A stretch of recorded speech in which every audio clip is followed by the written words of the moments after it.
ఈ కుమారుని మా మధ్యకు నడిపించి నాయన మా మధ్య ప్రభా సత్య సువార్తను ప్రభా పరిశుద్ధాత్మ చేత పొందుకొని ఆ వరముల చేత ప్రభా మేము నింపబడి ఈ దినము ప్రభా నీ మందిర ఆవరణములో చేరి నీ మరణమును ప్రభా జ్ఞాపకం చేసుకుంటూ ఆ మరణములో ప్రభా మేము పొందుకున్నటువంటి నాయన ఆ కృపలో ప్రభా మేము ఏ విధంగా ఉన్నామో మాతో మాట్లాడుతున్న దేవానికి స్తోత్రం. ప్రత్యేకంగా ప్రభా నీ వైపు చూస్తూ విశ్వాస జీవితంలో ఉపవాస ప్రార్థనలో తండ్రి నాయన నీ బిడ్డలు ప్రభా అయా ఎంతగానో ప్రభా నాయన ప్రార్థన జీవితాన్ని కలిగి వచ్చి ఉండగా వారికి మీరు సహాయం చేసి బలపరచమని కోరుకుంటున్నాం. వాక్యముతో మాట్లాడి ప్రభా నాయన ఉన్నటువంటి పరిస్థితులను ప్రభా ఏ విధంగా ఎదుర్కోవాలి, ఏ విశ్వాస జీవితంలో ముందుకు సాగాలి అనేటువంటి నాయన మార్గంలో మమ్మల్ని నడిపించి బలపరచమని కోరుకుంటున్నాం. బిడ్డలు పాటలు పాడుచుండగా నాయన మంచి స్వరాలను దయచేయండి. వాయిద్యం వాయిస్తున్న బిడ్డలకు ప్రభా పరలోక సంబంధమైన ఆనందమును ప్రభా మా మధ్యలో ఉంచమని కోరుకుంటున్నాం. వాక్యమైనటువంటి నా యేసయ్య మీరు మాతో మాట్లాడి నాయన మమ్మల్ని స్థిరపరిచి బలపరచమని కోరుకుంటూ యేసు నామమున ప్రార్థన చేసి జరుగుతున్నాను తండ్రి, ఆమేన్. దేవుని స్తుతించుకుందాం. మరి మన మధ్యనటువంటి యేసేపు వచ్చి స్తుతిస్తాడు.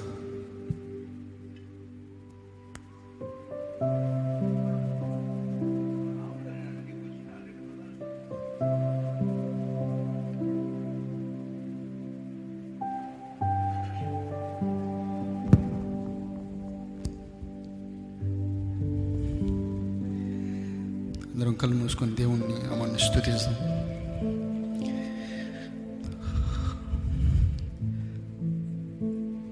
తండ్రి మీకు స్తోత్రమయ్యా. అత్యున్నత సింహాసనముపై ఆసీనుడు ఉన్న నా తండ్రి మీకు స్తోత్రం. అయినా మీరు నిన్న నేడు నిరంతరం ఒకటే రీతిలో ఉన్న తండ్రి మీకు స్తోత్రం. ఆదియు మీరే అంతము మీరే నైనా మీకు స్తోత్రం. అల్ఫాయు ఓమేగా అయిన నా తండ్రి మీకు స్తోత్రం. అయినా మొదటివాడు కడపడివాడు అయిన నా తండ్రి మీకు స్తోత్రం. ఆ వేల్పులలో నీ వంటి వాడు లేడు గనుక తండ్రి మీకు స్తోత్రం. అయా బూదిగంత నివాసులందరూ నీ వైపు చూస్తున్నందుకై తండ్రి మీకు స్తోత్రం. అయా భూతలములను నీవు నూతన పరుచుచున్నందుకై తండ్రి మీకు స్తోత్రం.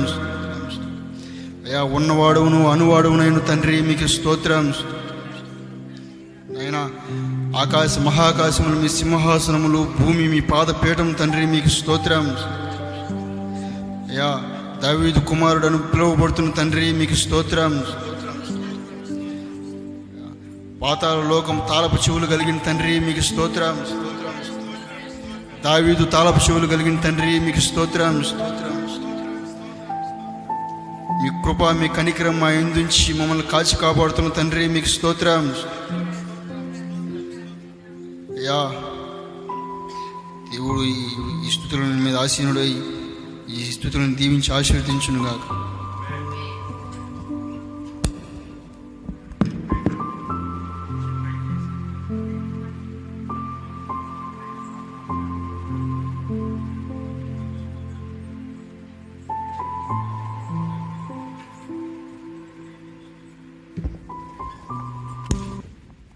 హల్లెలూయా. సుమధుర స్వరముల గానాలతో వేలాది దూతల గళములతో కొనియాడబడుచున్న నా యేసయ్యా నీకే నారాధన. సుమధుర స్వరముల గానాలతో వేలాది దూతల గళములతో కొనియాడబడుచున్న నా యేసయ్యా నీకే నారాధన. మహదానందమే నాలో పరవశమే నిన్ను స్తుతించిన ప్రతి క్షణం. మహదానందమే నాలో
హల్లెలూయా. పదే పదే నేను పాడుకోనా, ప్రతి చోట నీ పాట నా మాటగా, మరి మరి నేను చాటుకోనా, మనసంత పులకించని సాక్షిగా. పదే పదే నేను పాడుకోనా, ప్రతి చోట నీ మాట నా పాటగా, మరి మరి నేను చాటుకోనా, మనసంత పులకించని సాక్షిగా. నా జీవిత గమనానికి గమ్యము నీవే, చితికిన నా గుండెకు రాగము నీవే. నా జీవిత గమనానికి గమ్యము నీవే, చితికిన నా గుండెకు రాగం నీవే. పదే పదే నేను పాడుకోనా, ప్రతి చోట నీ మాట నా పాటగా. మమతల మహారాజా యేసురాజా, మమతల మహారాజా యేసురాజా, మమతల మహారాజా యేసురాజా, మమతల మహారాజా యేసురాజా.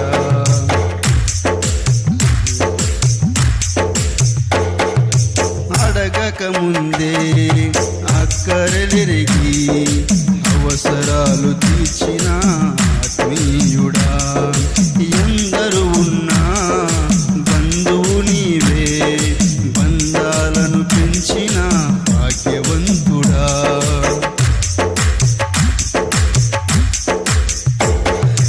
అడగక ముందే అక్కరలెరిగి అవసరాలు తీర్చిన ఆత్మీయుడా, ఎందరు ఉన్నా బంధువు నీవే, బంధాలను పెంచిన భాగ్యవంతుడా.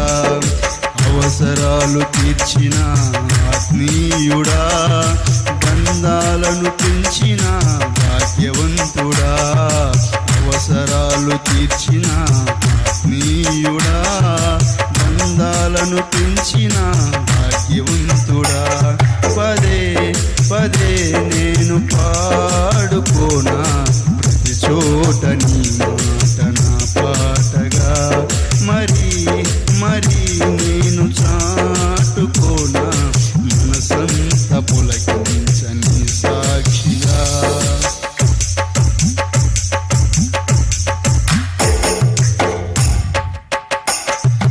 అలిగిన వేళ హక్కున చేరి అనురాగం పంచిన అమ్మవు నీవే, నలిగిన వేళ నాదరి చేరి నమ్మకాన్ని పెంచిన నాన్నవు నీవే.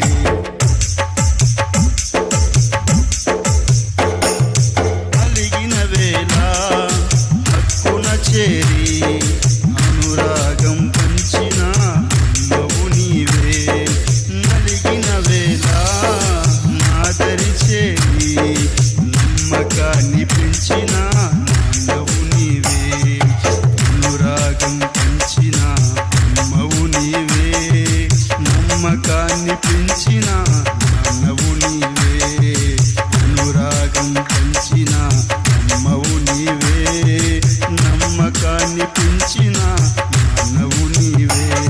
పదే పదే నేను పాడుకోనా, ప్రతి చోట నీ మాట నా పాటగా, మరి మరి నేను చాటుకోనా, మనసంత పులకించని సాక్షిగా. నా జీవిత గమనానికి గమ్యము నీవే, చితికిన నా గుండెకు రాగం నీవే. నా జీవిత గమనానికి గమ్యము నీవే, చితికిన నా గుండెకు రాగం నీవే.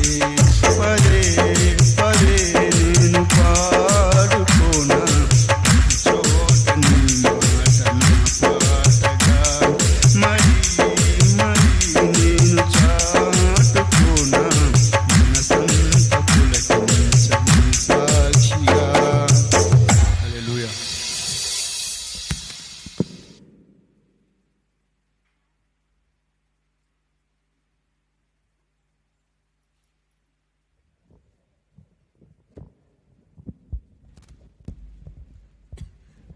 హల్లెలూయా.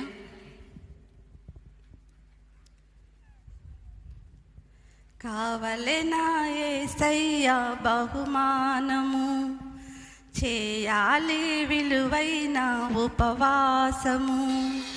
కావలెనా యేసయ్యా బహుమానము, మరి చేయాలి విలువైన ఉపవాసము.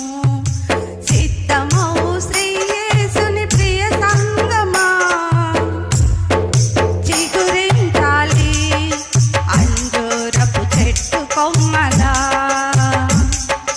సిద్ధమౌ శ్రీ యేసుని ప్రియ సంగమా, చిగురించాలి అంజూరపు చెట్టు కొమ్మలా.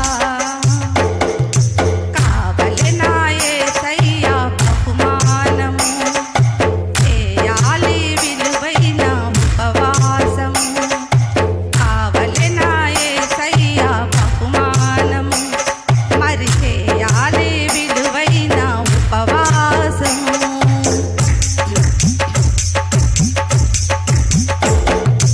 నినివే పట్టణము యెహోవా దృష్టికి ఘోరమాయెను, పాపముతో నిండిపోయెను. సృష్టికర్త యెహోవా యోనాను దర్శించి నినివేకు పంపెను, కనికరము చూపించెను. నినివే పట్టణము యెహోవా దృష్టికి ఘోరమాయెను, పాపముతో నిండిపోయెను. సృష్టికర్త యెహోవా యోనాను దర్శించి నినివేకు పంపెను, కనికరము చూపించెను. గనులేమి అల్పులేమి, నినివే పట్టణపు రాజేమి, పిల్లలేమి పెద్దలేమి ఉపవాసము చేయగా. ఆగింది యెహోవా శాపము, కురిసింది కరుణ వర్షము. ఆగింది యెహోవా శాపము, కురిసింది కరుణ వర్షము. కావలెనా యేసయ్యా బహుమానము, చేయాలి విలువైన ఉపవాసము. కావలెనా యేసయ్యా బహుమానము, మరి చేయాలి విలువైన ఉపవాసము.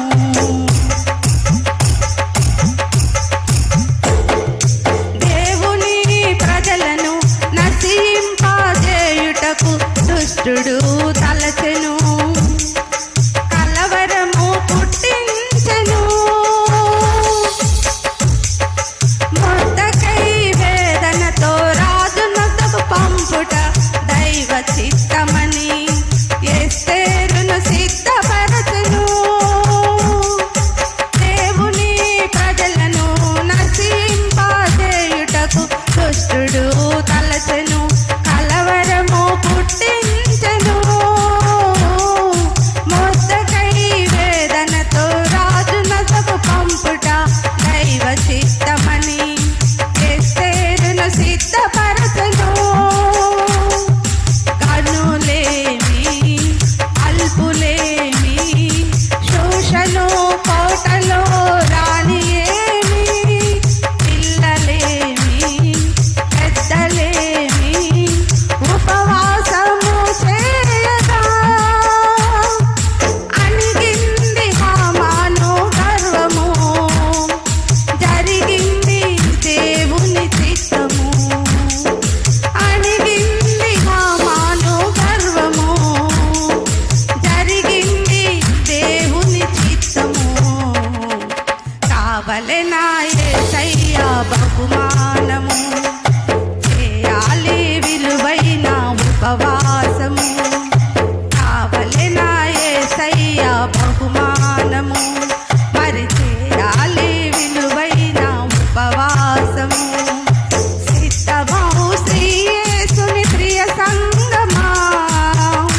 అందరూ లేచి దేవుణ్ణి ఆరాధన చేసుకుందాం.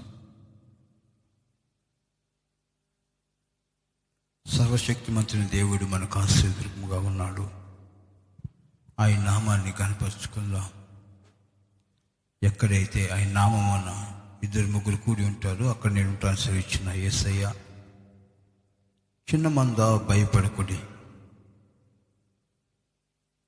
దేవుడు మీకు రాజ్యం అనుగ్రహించడానికి ఇష్టపడుతున్నటువంటి వాగ్దానము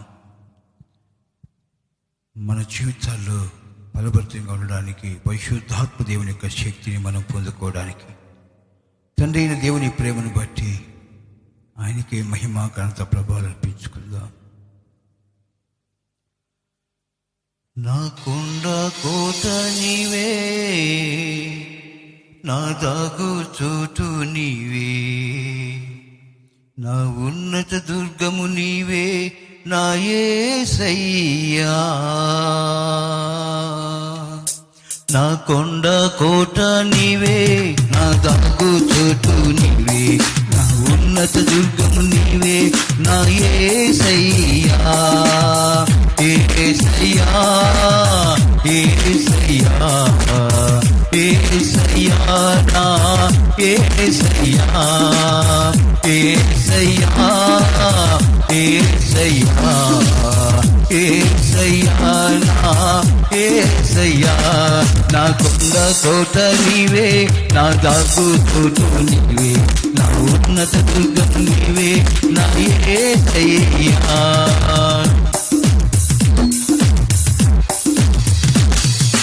ఆపత్కాలమందు ఆదుకునే దేవుడు, కష్ట నష్టమందు కనికరించే దేవుడు, ఆపత్కాలమందు ఆదరించే దేవుడు, కష్ట నష్టమందు కనికరించే దేవుడు. యేసయ్యా, యేసయ్యా, యేసయ్యా, నా యేసయ్యా, యేసయ్యా, యేసయ్యా, యేసయ్యా, నా యేసయ్యా. నా కొండ కోట నీవే, నా దాగు చోటు నీవే, నా ఉన్నత దుర్గము నీవే, నా యేసయ్యా. నా కొండ కోట నీవే, నా దాగు చోటు నీవే, నా ఉన్నత దుర్గము నీవే, నా యేసయ్యా.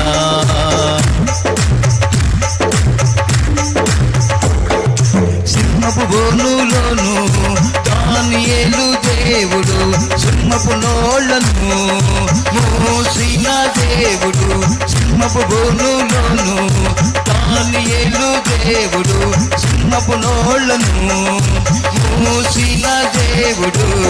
యేసయ్యా, యేసయ్యా, యేసయ్యా, నా యేసయ్యా, యేసయ్యా, యేసయ్యా, యేసయ్యా, నా యేసయ్యా. నా కొండ కోట నీవే, నా ఉన్నత దుర్గము నీవే, నా యేసయ్యా. నా కొండ కోట నీవే, నా దాగు చోటు నీవే, నా ఉన్నత దుర్గము నీవే, నా యేసయ్యా. యేసయ్యా, యేసయ్యా, యేసయ్యా, నా యేసయ్యా, యేసయ్యా, యేసయ్యా, యేసయ్యా, నా యేసయ్యా. ఆపత్కాలమందు ఆదుకునే దేవుడు, కష్ట నష్టమందు కనికరించే దేవుడు, ఆపత్కాలమందు ఆదుకునే దేవుడు, కష్ట నష్టమందు కనికరించే దేవుడు. యేసయ్యా, యేసయ్యా, యేసయ్యా, నా యేసయ్యా, యేసయ్యా, యేసయ్యా, యేసయ్యా, నా యేసయ్యా, యేసయ్యా, యేసయ్యా, యేసయ్యా, నా యేసయ్యా, యేసయ్యా, యేసయ్యా, యేసయ్యా, నా యేసయ్యా, యేసయ్యా, ఏసయ్యా ఏసయ్యా నా ఏసయ్యా ఏసయ్యా ఏసయ్యా ఏసయ్యా నా ఏసయ్యా.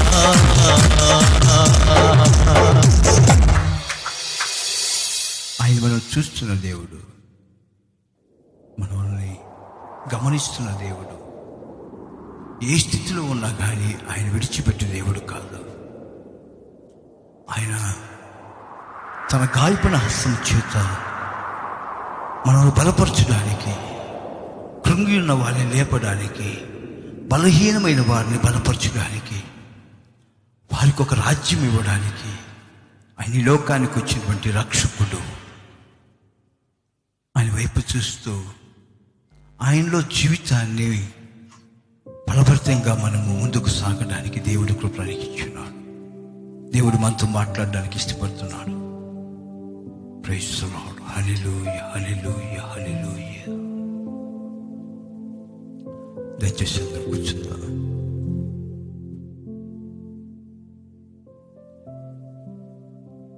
గడిచినటువంటి దినములలో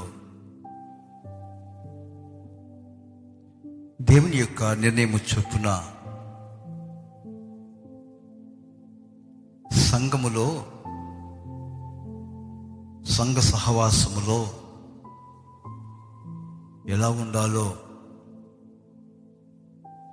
ఆయన మనతో మాట్లాడుతూ వచ్చాడు.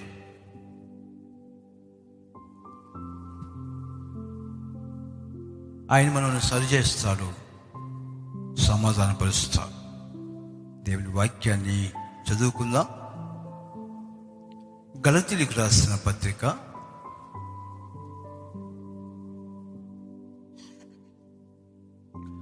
3వ అధ్యాయము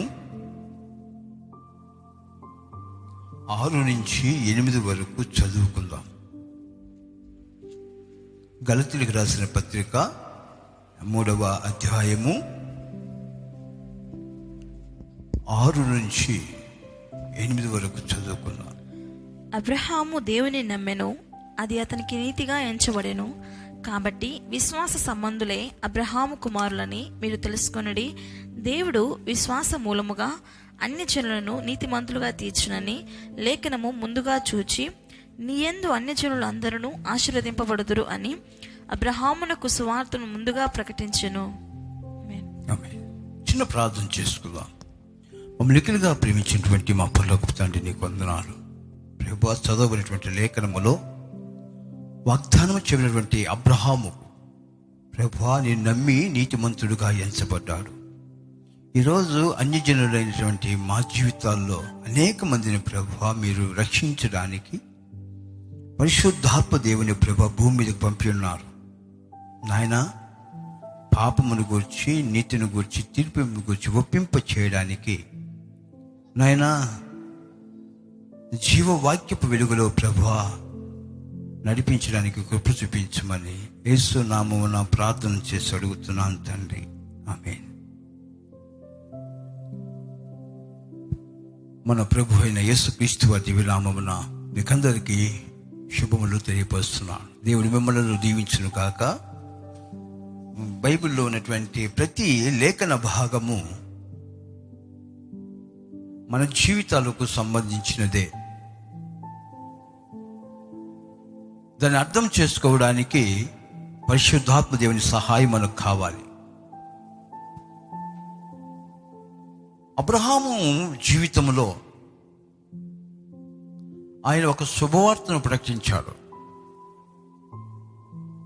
ఉన్నటువంటి పరిస్థితి నుంచి లేచి రమ్మన్నాడు. అబ్రహాము దేవుని నమ్మెను, అది ఆయనకు నీతిగా ఎంచబడెను. ఆ వెంబడించిన వాగ్దానముతో అబ్రహాముతో దేవుడు బలపరిచాడు. నీ యందు అన్ని జనులు ఆశీర్వదించబడుగాక. అబ్రహాములో నుంచి మనకు శుభవార్త ప్రకటించడం అనేది చాలా గొప్ప విషయం. ఆ విషయాన్ని మరి గలతీ ప్రాంతంలో ఉన్నటువంటి 4 ప్రధానమైన సంఘాలకు, అంత్యోకయ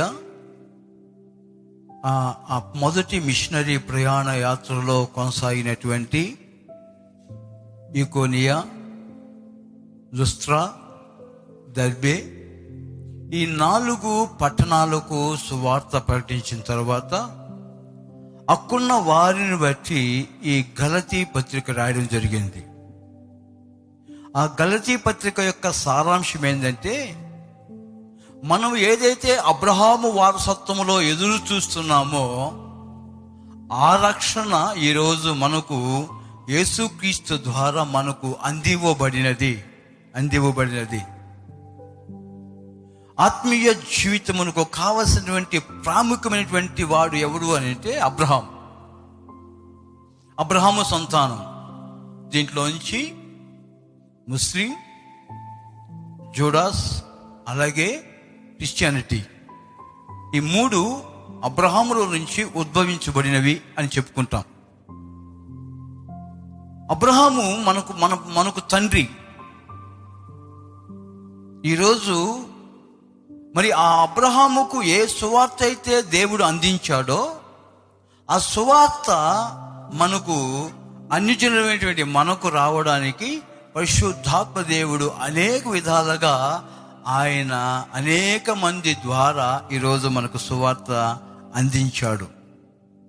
అదే అపోస్తలుడైన పౌలు చెప్తున్నాడు, అబ్రహాముకి ఇచ్చిన వాగ్దానము ద్వారా అన్యజనులైనటువంటి మనము రక్షించబడుతున్నాం. ఆ 2వ మాట జ్ఞాపకం చేస్తే 3:9-12 వరకు,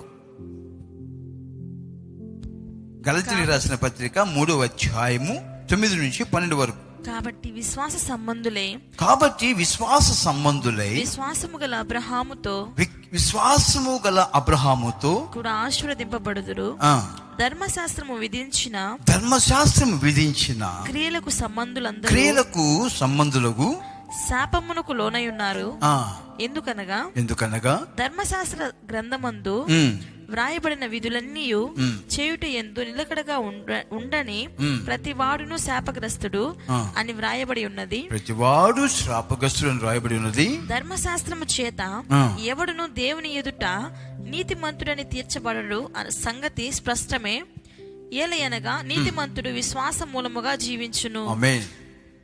ధర్మశాస్త్రము ఒక వ్యక్తిని ఏ విధంగా తీసుకుని వస్తుందంటే, అతని పరిశుద్ధంగా తీర్చలేదు ధర్మశాస్త్రం. నువ్వు పరిశుద్ధుడు అని చెప్పదు. ఎందుకంటే మానవులలో సహజమైనటువంటి నైతికము ఏంటంటే పొరపాటు చేస్తూ ఉంటాం, తప్పు చేస్తూ ఉంటాం. దాన్ని బట్టి మనం ధర్మశాస్త్రం ప్రకారం మనం పాపులమే. కానీ విశ్వాస మూలముగా మనము ఏం చేయబడుతున్నామంటే నీతిమంతులుగా తీర్చబడుతున్నాం, రక్షించబడుతున్నాం. 3వ విషయాన్ని మనం జ్ఞాపకం చేసుకుందాం. 13-14 వరకు జ్ఞాపకం చేసుకుందాం. ఆత్మను గూర్చిన వాగ్దానము విశ్వాసం వలన మనకు లభించినట్లు అబ్రహాము పొందిన ఆశీర్వచనము క్రీస్తు యేసు ద్వారా అబ్రహాము పొందిన ఆశీర్వచనము క్రీస్తు యేసు ద్వారా అన్ని జనులకు కలుగుటకై క్రీస్తు మన కోసము శాపమై మనలను ధర్మశాస్త్రము యొక్క శాపము నుండి విమోచించెను. ఆమేన్. ధర్మశాస్త్రము యొక్క శాపము నుండి మనల్ని విమోచించెను. ఇది ఆ గలతీ సంఘానికి రాస్తూ ఉన్నటువంటి మాట. అబ్రహాము పిలువబడినటువంటి అబ్రహాము జీవితంలో దేవుణ్ణి నమ్మిన దాని వల్ల నీతిమంతుడుగా ఎంచబడ్డాడు. అయినప్పటికీ కూడా మరి ధర్మశాస్త్రం ఏం చెప్తుందంటే అది పాపిగానే అది తీర్మానం చేస్తుంది. కానీ అబ్రహాముకి ఇచ్చిన వాగ్దానము చొప్పున ఈరోజు యేసుక్రీస్తు ద్వారా మనము ఆ శాపము నుంచి, ఏ ధర్మశాస్త్రం అయితే మనం శపింప చేస్తుందో ఆ శాపము నుంచి విడుదల కలిగించడానికి, విముక్తి కలిగించడానికి కారకుడైనటువంటి యేసుక్రీస్తుని అక్కడ ఇంట్రొడ్యూస్ చేస్తున్నారు దేవుని యొక్క బిడ్డలారా. ఇది ఎలా అంటే కొద్దిగా వాక్యపు లోతుల్లోనికి, ధర్మశాస్త్రము లోతుల్లోనికి మనం వెళ్ళినట్లయితే లేవీ కాండము 16వ అధ్యాయము 5 నుంచి కొన్ని వచనాలు మనం జ్ఞాపకం చేసుకుంటే 5వ వచనం చదువుకుందాం. లేవీకాండము 16వ అధ్యాయము 5వ వచనం. మరియు అతడు ఇశ్రాయేలుల సమాజమునొద్ద నుండి పాప పరిహారార్థ బలిగా 2 మేక పిల్లలను దహన బలిగా ఒక పొట్టేలును తీసుకుని రావలెను. ఒక పాపి తన పాపము పరిహరించుకోవడం కోసము 2 మేకలను తీసుకుని రావాలి. ఆ కింద వచనాలు జ్ఞాపకం చేసుకుంటే ఈ 2 మేకలు ఎందుకంటే అది పరిశుద్ధమైనటువంటి ఆ ఆవరణంలోనికి తీసుకొచ్చిన తర్వాత ఆ మందసము ఎదుట, ఆ యొక్క కరుణాపీఠము ఎదుట ఆ 2 మేకలను తీసుకుని వచ్చి అక్కడ ఉన్నటువంటి యాజకుడు ఏం చేస్తాడంటే 2 చీటీలు రాస్తాడు.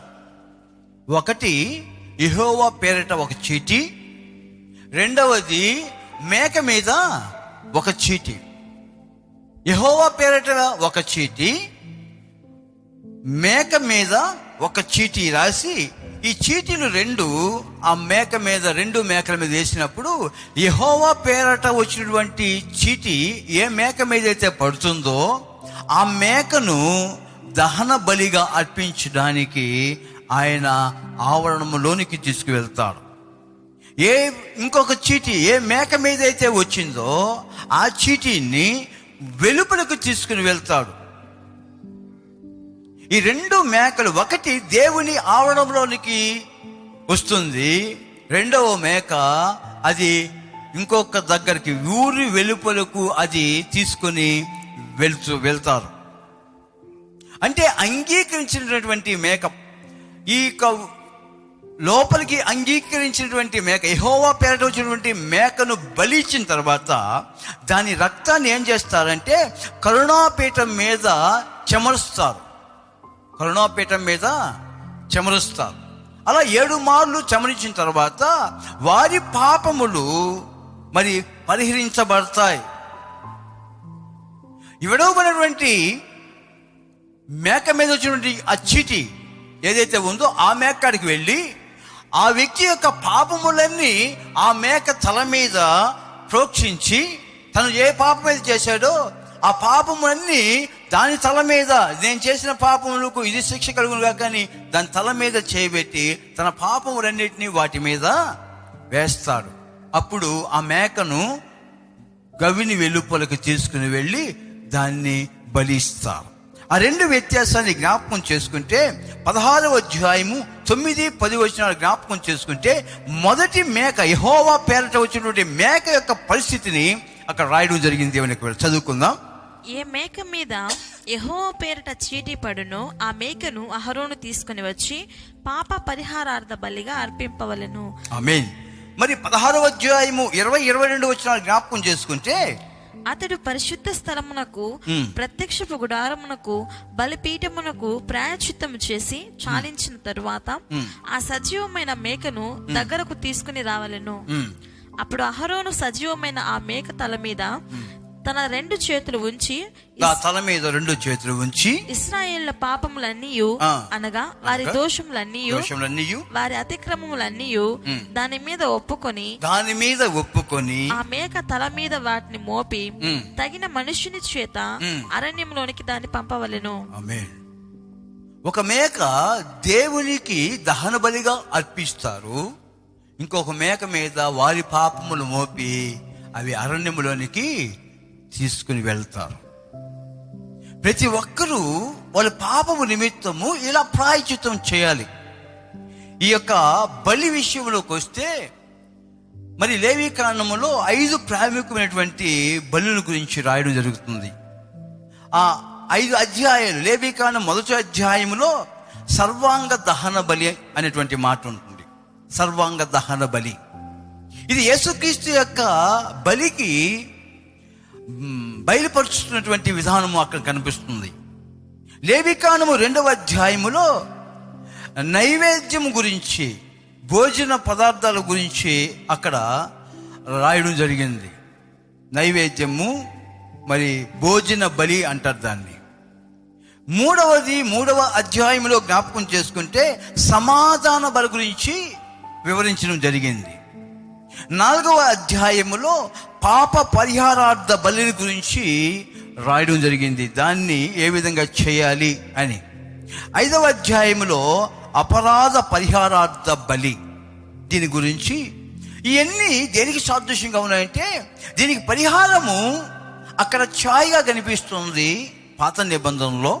క్రొత్త నిబంధనలో క్రీస్తు వారి కోసమై యాగమైనటువంటి ఆ యొక్క పరిపూర్ణమైనటువంటి ఆయన మరణములోను, ఆ కల్వరిగిరి కొండపైన, ఆ గెత్సెమనే తోటలో ఆ అనుభవాలన్నీ కూడా ఈ దహన బలికి, లేకుంటే సర్వాంగ బలికి, సమాధాన బలికి, పాప పరిహారార్థ బలికి, అపరాధార్థ పరిహారార్థ బలికి అవి ఖచ్చితంగా రుజువుగా ఉన్నాయి.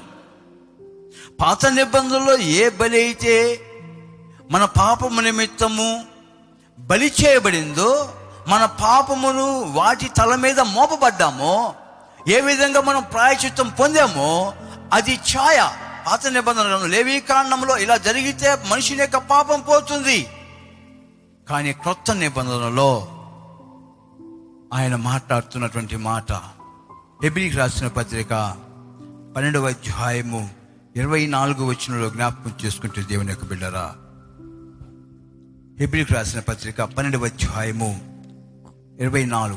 క్రొత్త నిబంధనకు మధ్యవర్తి అయిన యేసునొద్దకును, క్రొత్త నిబంధనకు మధ్యవర్తినటువంటి యేసునొద్దకును హేబేలు కంటే మరి శ్రేష్టముగా పలుకు ప్రోక్షణ రక్తమునకు మీరు వచ్చి ఉన్నారు. రక్తము మొరపెట్టినటువంటి అనుభవంలో, పాప పరిహారమును ఒప్పుకున్నటువంటి పరిస్థితుల్లో హేబేలు రక్తము కంటే విలువైన రక్తము. ఆ రక్తం ఒప్పుకునేది కదా, దేవునితో మాట్లాడింది కదా. హేబేలు రక్తం దేవునితో మాట్లాడింది కదా. అలాగే యేసుక్రీస్తు వారి రక్తము దేవునితో సంధించడానికి ఇక్కడ మనం చూస్తూ ఉన్నాం దేవుని యొక్క బిడ్డలారా. ఆ బలిపీఠము వద్ద చెమర్చబడినటువంటి ఆ రక్తము, అది ఆ కరుణాపీఠము, కరుణకు ఆధారమైనటువంటి పీఠము ఎవరు అనంటే యేసుక్రీస్తు వారు. అది ఎంత పాపినైనా కానీ క్షమాపణ కలిగించేటువంటి ఆ కరుణాపీఠము యేసు ప్రభు వారిని దేవుని పేరు మనం చేస్తున్నాం. అది ఛాయగలిగినటువంటి మాటలు లేవీకాండంలో చూసాం. నిజ స్వరూపమును ఎక్కడ చూస్తున్నామంటే యేసు క్రీస్తు యొక్క బలియాగములో చూస్తున్నాం దేవుని యొక్క బిడ్డలారా. హల్లెలూయా. మనము ఏదైతే మన నుంచి మనం వాటిని దూరపరచుకోలేమో ఆ పాపములు, ఆ అతిక్రమములు ఈరోజు యేసుక్రీస్తు వారి యొక్క శిలువ రక్తము ద్వారా మనం విమోచన కలిగి, అబ్రహాము ఏ విధంగా అయితే నీతిమంతుడుగా తీర్చబడ్డాడో మనము కూడా ఇప్పుడు యేసుక్రీస్తు నామమున నీతిమంతులుగా మనము తీర్చబడుతున్నటువంటి ఒక భరోసా ఆ లేఖనముల నుంచి అపోస్తలుడైన పౌలు గలతీయులకు రాస్తూ ఆ బలపరిచే వాక్యం ఉందే. ఎందుకు మీరు అధైర్యపడతారు? మనము కూడా అబ్రహాము సంతానమే, వాగ్దానం చేయబడిన వారమే. అన్ని జనం అంటే ఆ రక్షణ మనకు కూడా వస్తుంది. ఆ నిరీక్షణతో మనం ముందుకు సాగుతున్నాం. కాబట్టి నువ్వు ఇప్పుడు యేసుక్రీస్తుని అంగీకరించిన తర్వాత నీ జీవితము, నీ బ్రతుకు రాష్ట్రంగా మారింది. రక్త ప్రోక్షణకు మీరు వచ్చి ఉన్నారు. అది హేబేలు రక్తము కంటే శ్రేష్టమైనది. అన్ని జనులు మనకు ఎలా వస్తుంది అనేటువంటి ప్రశ్న ఆ దినాల్లో చాలా మందికి ఉండేది. నేటి దినాల్లో కూడా అలాగే చాలా మంది మన భారతదేశంలో మేము యేసుక్రీస్తు దగ్గరకు వస్తే మన పాపం ఎలా పోతాయంటే అది మనకు ముందున్నటువంటి విశ్వాస జీవితంలో వారు పొందుకున్నటువంటి అనుభవాన్ని ఇక్కడ మనకు ఆయన తేటగా తెలియపరుస్తున్నారు దేవుని యొక్క బిడ్డలారా. ఏ పాపము అనేటువంటి విషయానికి మనం వస్తే లేవీకాండము 4వ అధ్యాయం 22వ వచనంలో జ్ఞాపకం చేసుకుంటే దేవుని యొక్క బిడ్డలారా, అక్కడ అధికారి పొరపాటున పాపము చేసి తన దేవుడైన యెహోవా ఆజ్ఞలన్నిటిలో దేనినైనా మీరి చేయరాని పనులు చేసి అపరాధి అయిన ఎడల అతడు ఏ పాపము చేసి పాపి ఆయను అది తనకు తెలియబడిన ఎడల అతడు నిర్దోషమైన మేక పిల్లను అర్పణముగా తీసుకుని వచ్చి ఆ మేక పిల్ల తల మీద చేయి ఉంచి దహన బలి పశువును వధించు చోట యెహోవా సన్నిధిని దాన్ని వధింపవలెను. పొరపాటున జరిగేది పాపం. మనకు తెలియదు ఇలా చేస్తే నీతి కదా, ఇలా చేస్తే అక్రమం కదా అని ఆ వ్యత్యాసం తెలియకుండా చేసే పదాన్ని లేకుంటే దాన్ని ఏమంటామంటే పాపము అంటాం. తెలిసి కూడా ఇది పాపము అని తెలిసి కూడా పాపం చేస్తే ఏమవుతుందంటే అతిక్రమం అయిపోతుంది. అంటే తెలిసి కూడా దాన్ని చేయడం, తెలియక చేసిన దాన్ని పాపం అంటారు, తెలిసి చేసిన దాన్ని అతిక్రమము అంటారు. ఇప్పుడు తెలియక చేసిన పొరపాట్లు, ఆ పాపాలు చాలా ఉంటాయి.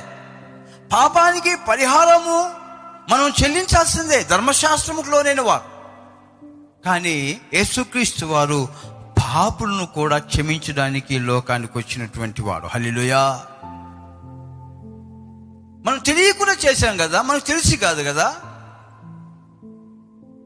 అందుకనే యేసు ప్రభు వారి గురించి జక్కయ్య ఇంట్లో భోజనాన్ని కూర్చున్నప్పుడు, అలాగే సీమోని ఇంట్లో భోజనాన్ని కూర్చున్నప్పుడు అని అంటాడు, ఈయన పాపులతో కూడా కూర్చుని ఉన్నాడు. అంటే వాళ్ళు ఏం చేస్తున్నారో తెలియకుండానే జరిపించేస్తున్నారు. ఆ పాపంలో వాళ్ళతో కూర్చో ఉన్నాడు. కానీ అతిక్రమములు, దావీదు ధర్మశాస్త్రం తెలుసు కూడా బెత్షెబాను ఆయన ప్రేమించడము లేకుంటే ఆశించడం అనేది అతిక్రమం కదా. ఒకరి భార్యను ఇతను తీసుకుని వచ్చి పాపం చేయడం అతిక్రమం తెలిసి కూడా. దీనికి పరిహారము రాయబడి ఉంది. దేవుని యొక్క బిడ్డలారా, కీర్తన 32వ అధ్యాయము 5వ వచనంలో జ్ఞాపకం చేసుకుంటే అక్కడ రాయబడినటువంటి మాట, నా దోషములు కప్పుకొనక నీ ఎదుట నా పాపములను ఒప్పుకొంటిని, యెహోవా సన్నిధిని నా అతిక్రమములు ఒప్పుకొందును అనుకొంటిని. నీవు నా పాప దోషములు పరిహరించి ఉన్నావు. నువ్వు నా పాప దోషములను పరిహరించి ఉన్నావు. దావీదుకి గొప్ప భరోసా ఏదంటే, నేను ఒప్పుకున్నాను, నా పాపం నేను ఒప్పుకున్న తర్వాత ఆయన నా పాపములను భరించాడు. అందుకనే ఆయన దావీదు చిగురుగా ఆయన పిలువబడ్డాడు. అసలు ఎందుకు వచ్చాడు, ఎలా వచ్చాడు, ఏ ఉద్దేశంతో వచ్చాడు యేసు ప్రభువు వారు ఈ లోకానికి అనుకుంటే దేవునికి బిడ్డరా, కొలస్సీయులకు రాసిన పత్రిక 2వ అధ్యాయము 13 నుంచి 15 వరకు మనం జ్ఞాపకం చేసుకుంటే,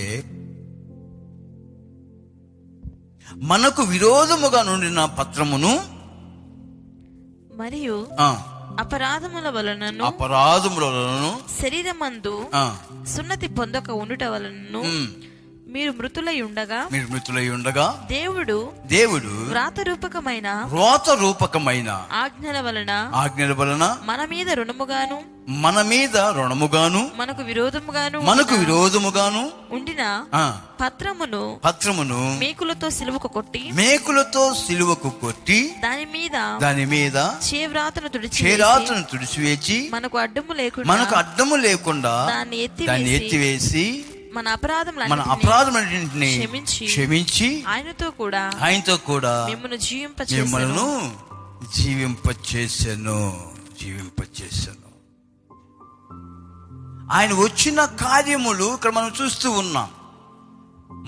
మన మీద విరోధముగా మోపబడినటువంటి ధర్మశాస్త్రములో ఉన్నటువంటి అవిరోధమైనటువంటి పాప కార్యములు, అతిక్రమములన్నీ ఇప్పుడు ఏం చేశారంటే యేసు ప్రభు వారు దాన్ని ఆ చేరాతును ఆయన సిలువలో ఆ మేకులతో దానికి దిగగొట్టి మన పాపములను తుడిచివేసి మనకు అడ్డం లేకుండా అంటే జీవమునకు అడ్డం లేకుండా వాటిని తుడిచివేసి మనల్ని క్షమించి జీవానికి వారసులుగా చేశాడు. హల్లెలూయా. యేసు క్రీస్తులో ఎంత మనకు దేవునితో సులభంగా వెళ్ళే మార్గాన్ని అపోస్తలుడైన పౌలు ఆడ మనకు విశదీకరిస్తున్నాడు. యేసుక్రీస్తు వారు సిలువకు వెళ్ళాడు, ఆయన సిలువ మరణం పొందాడు అని కాదు. ఆ దొంగ యొక్క పరివర్తన చూసినప్పుడు అక్కడ ఇవన్నీ నెరవేరాయి. మన జీవితంలో కూడా ఇవి నెరవేరుతాయి. మనం పాపము అనేటువంటి పశ్చాత్తాపం మనలో ఉంటే దాన్ని యేసు ప్రభు వారు దాని సిలువలో దాన్ని మేకు కొట్టేశాడు. మన జీవితంలో ఒక్కొక్కరు ప్రశ్నిస్తుంటారు, ఒక్కొక్కరి జీవితంలో ఇది తప్పు, ఇది తప్పు, ఇది తప్పు అని. వాటిని ఏం చేస్తారంటే యేసు ప్రభు వారు తుడిపేస్తాడు. నువ్వు విశ్వాస జీవితంలో అబ్రహాము పొందిన వాగ్దానములకు నువ్వు వచ్చినప్పుడు ఆయన చేసే కార్యం ఏంటి తెలుసా? నీ అతిక్రమములను సిలువ వేస్తాడు, నీ పాపాలని తుడిచివేస్తాడు. అవి నీ జీవానికి, నిత్య జీవానికి అడ్డంగా ఉంటే దాన్ని ఏం చేస్తాడంటే ఆయన ఎత్తివేస్తాడు, అడ్డం లేకుండా ఎత్తివేస్తాడు, నిన్ను క్షమిస్తాడు, నిత్య జీవాన్ని ఇస్తాడు. అందుకనే బాప్తిస్మ ఇచ్చి యోహాను అన్నాడు, ఇదిగో లోక పాపమును మోసుకొని పోవు దేవుని గొర్రె పిల్ల. మన అతిక్రమముల కోసము యెహోవా సన్నిధి, యెహోవా పేరట వచ్చినవాడు. అందుకనే ఆయన్ని ఆ యెరూషలేముకి తీసుకువస్తున్నప్పుడు ఆ గాడిద మీద వస్త్రాలు పరిచి ఆ యొక్క ఖర్జూర మట్టలు పట్టుకొని హోసన్న జయము, హోసన్న జయము అనేటువంటి మాటల్లో యెహోవా పేరట వచ్చేవాడు జయమునందును గాక అంటాడు. అంటే యెరూషలేము దేవులోనికి ఏ గొర్రెగా వస్తున్నాడు ఆయన?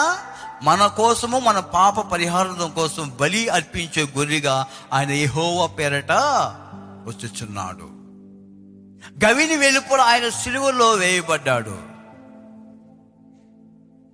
ఏ ధర్మశాస్త్రం అయితే ఒక్కొక్కరి విషయం చేయబడిందో అది యేసుక్రీస్తు వారు ఒక్కసారి అందరి విషయంలో చేశాడు.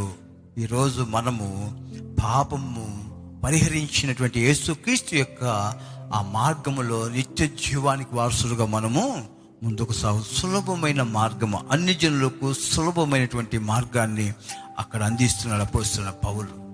అందుకనే ఈరోజు మనం రక్షణ పొంది ఉన్నాం. ఈ శుక్రవారపు దినము నాడు మన ఆత్మీయ జీవితంలో ఎవరి కోసము ఆయన బలి ఉన్నాడో, ఎవరి కోసము ఆయన సిలువలో మరణించాడు, ఆయన ఎవరి కోసం రక్తం కాచాడంటే,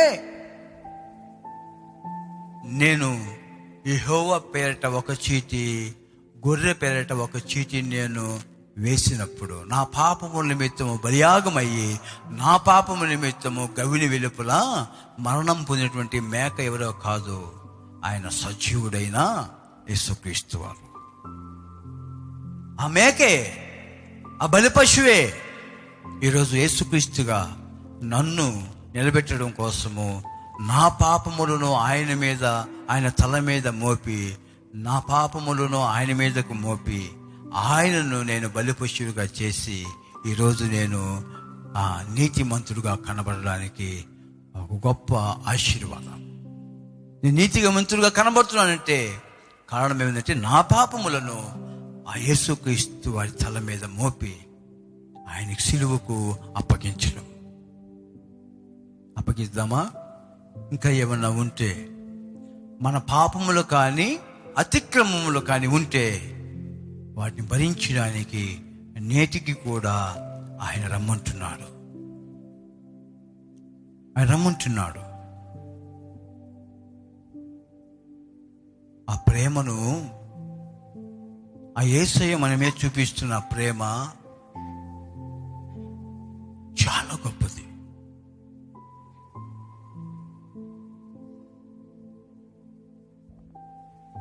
అది వర్ణించలేము. యేసయ్యా నీ ప్రేమ వర్ణింప నా తరమా. యేసయ్యా నీ ప్రేమ వర్ణింప నా తరమా.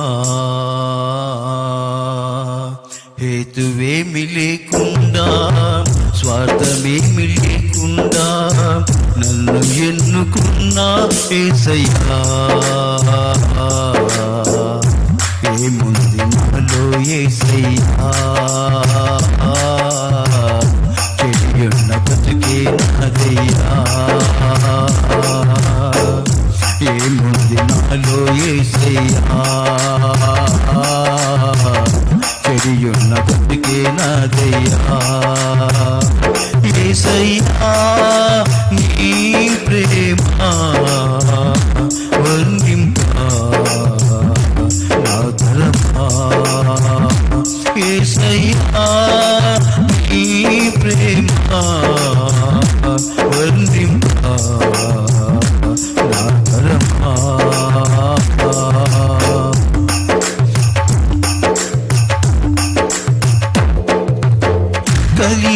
కలిమిలేమి నీ వశము నీ కార్యములు ఇహ పరము కలిమిలేమి నీ వశము నీ కార్యములు ఇహ పరము నీవు నా ప్రాణము నీవు నా ధ్యానము నీవు నా ప్రాణము నీవు నా ధ్యానము ప్రేమకు రూపం నీ రూపము ప్రేమకు రూపం నీ రూపము యేసయ్యా నీ ప్రేమ వర్ణింపా తరమా యేసయ్యా నీ ప్రేమ వర్ణింపా తరమా హేతువేమి లేకుండా స్వార్థమేమి లేకుండా నన్ను ఎన్నుకున్నా యేసయ్యా ఏముంది నాలో యేసయ్యా చెయ్యున్న బ్రతుకే నాదయ్యా ఏముంది నాలో యేసయ్యా చెయ్యున్న బ్రతుకే నాదయ్యా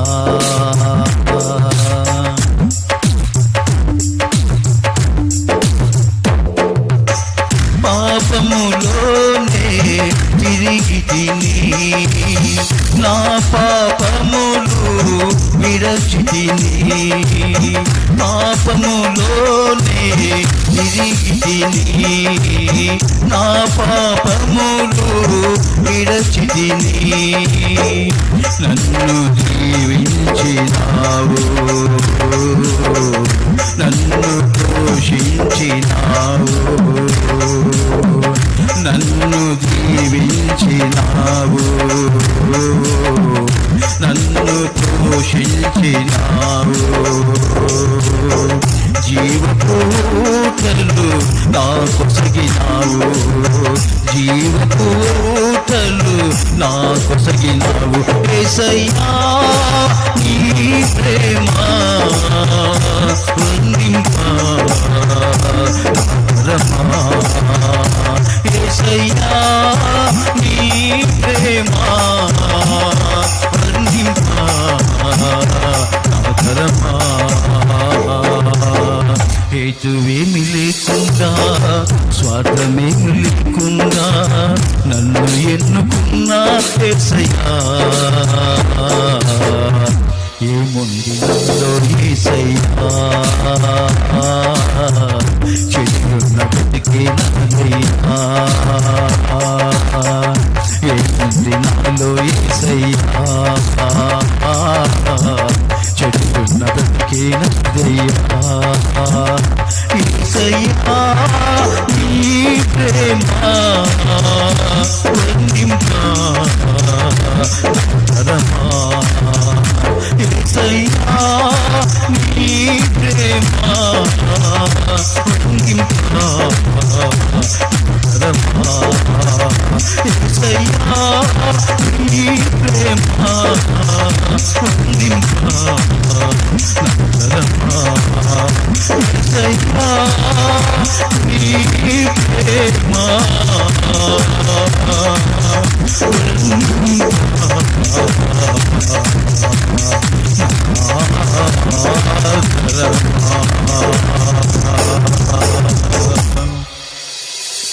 హేతువేమి లేకుండా, స్వార్థమేమి లేకుండా నన్ను ఎన్నుకున్నా యేసయ్యా.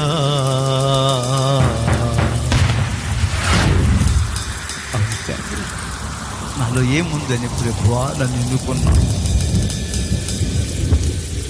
చెడి ఉన్న బ్రతుకులోనే ప్రభువా, కృంగి ఉన్న మమ్మల్ని ప్రభువా నీ రక్షణ ద్వారా మమ్మల్ని లేపి ప్రభా విశ్వాస జీవితం నిలబెట్టావు తండ్రి, నీకు వందనాలు. ధర్మశాస్త్రము కాడి కింద ప్రభ మేము నలిగి ఉండగా, మేము పాపులుగానే ప్రభ పిలువబడుతుండగా, మాకు విరోధముగా ఉండినటువంటి పత్రములో ప్రభా నాయన సిలువలో దానిని ప్రభా మేకులకు దిగుగొట్టి మా పాపములను తుడిచివేసి, మాకు అడ్డుగా ఉన్న వాటిని ప్రభ ఎత్తివేసి ప్రభా మమ్మల్ని క్షమించి నిత్య జీవపు వారసులుగా ప్రభా మా మధ్యకు వచ్చి, లోకములో ఎంతమంది అయితే ప్రభా పాపమును ఒప్పుకుంటున్నారో ఆ పాపమును మోసుకుని పోవు గొర్రె పిల్లగా మా మధ్యకు వచ్చి, ఈరోజు ప్రభా ధర్మశాస్త్రము కాడి కింద నలుగుతున్నటువంటి మా జీవితాలను విడిచిపెట్టి అన్యుల యొక్క నాయన రక్షణలో ప్రభా, అన్యులకు ఇచ్చినటువంటి నాయన ఈ రక్షణ బట్టి నీకు వందనాలు చేసుకుంటున్నాం ప్రభువా. అబ్రహాము యొక్క సువార్త, ధర్మశాస్త్రములో ఉన్నటువంటి మా మీద ఉన్నటువంటి పాపము, ఆ శాపము నుంచి ప్రభు ఈరోజు ప్రభు నాయన విమోచించబడి నాయన మా కోసం ప్రభు శాపగ్రస్తుడుగా సిలువ మానుపై వేలాడినట్టు మా యేసయ్య నాయన, నేను ప్రభా మేము ఏమని ఆరాధించగలము? మా జీవిత పర్యాంతం ప్రభా నీకు రుణస్తులుగా ఉండి నీ సేవ చేయడానికి, నీ సత్య సువార్త ప్రకటించడానికి మమ్మల్ని సాధనముగా చేసుకుని బలపరచమని కోరుకుంటూ, చెడిన మమ్మల్ని ప్రభువా మీరు జ్ఞాపకం చేసుకొని ఒక నీతికరమైనటువంటి నాయన అబ్రహాము సంతానముగా ప్రభువా వాగ్దానము చేయబడినటువంటి నాయన ఆయా జనాంగముతో మమ్మల్ని ప్రభు అంటుకట్టి ప్రభు నాయన బలపరుస్తున్నందుకు నీకు వందనాలు ప్రభువా. అవును తండ్రి, అడవి ఒలీవ మొక్కలమైన మమ్మల్ని ప్రభువా శ్రేష్టమైనటువంటి ఒలీవ మొక్కలతో అంటుకట్టి ప్రభువా చక్కగా ఫలించడానికి కృప చూపించేందుకు నీకు వందనాలు చేసుకుంటూ సమస్తమును మీ చేతికి అప్పగిస్తూ యేసు నామమున స్తుతించి అడిగి వేడుకుంటున్నాం తండ్రి. ఆమేన్, ఆమేన్.